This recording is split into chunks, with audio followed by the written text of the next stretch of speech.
Hi guys. අපි පළවෙනි video එකෙන් ආම් එක සම්බන්ධ මසල් ගැන කතා කළා. අපි මේ වීඩියෝ එකෙන් chest එක සම්බන්ධ මසල් ගැන කතා කරමු. chest muscles pectoral muscle ලෙසත් හඳුන්වනවා. එතකොට මේ chest muscle වල පිහිටීම අනුව අපිට ප්‍රධාන කොටස් දෙකකට බෙදන්න පුළුවන්. ඒවා තමයි superficial muscles සහ deep muscles. superficial muscles කියලා කියන්නේ මතු පිටින් පිහිටන muscles වලට. ඒ කියන්නේ හමට ආසන්නයෙන් පිහිටන muscles වලට තමයි superficial muscles කියලා කියන්නේ. මේ ගණයට අයිති වන්නේ pectoralis major කියන muscle එක. ඇත්තටම chest muscle වල විශාලතම muscle එක තමයි මේක right සහ left වශයෙන් ප්‍රධාන කොටස් දෙකකින් සමන්විත වෙනවා.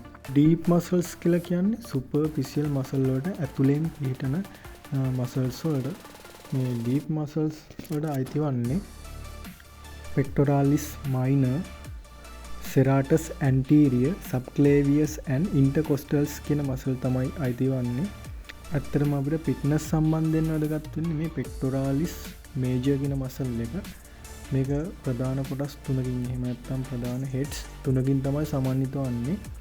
ඒ තමයි clavicular head එහෙම නැත්නම් upper chest එක, sternocostal head එහෙම නැත්නම් middle chest එක සහ abdominal head එහෙම නැත්නම් lower chest එක යන කියන ප්‍රධාන කොටස් තුනෙන් තමයි සමන්විත වන්නේ. නමුත් fitness පැත්තෙන් බලද්දි මේ තවත් කොටස් දෙකකට බෙදන්න පුළුවන්. ඒ තමයි inner chest එක සහ outer chest එක කියන කොටස් දෙකට. මේ inner chest එක කියලා කියන්නේ pectoralis major muscle එකේ left සහ right කියන කොටස් දෙකට අතර මැද වූ ප්‍රදේශයට තමයි. මේක තවත් විදිහකින් කිව්වොත් chest එකේ middle line එකට තමයි inner chest එක කියලා කියන්නේ. එතකොට outer chest එක එහෙම නැත්නම් side chest එක කියලා කියන්නේ pectoralis major muscle එකේ edge එකකට, ඒ කියන්නේ දාරයකට මේක පිහිටන්නේ shoulder එක පැත්තට වෙන්නට armpit එකට පහළින්.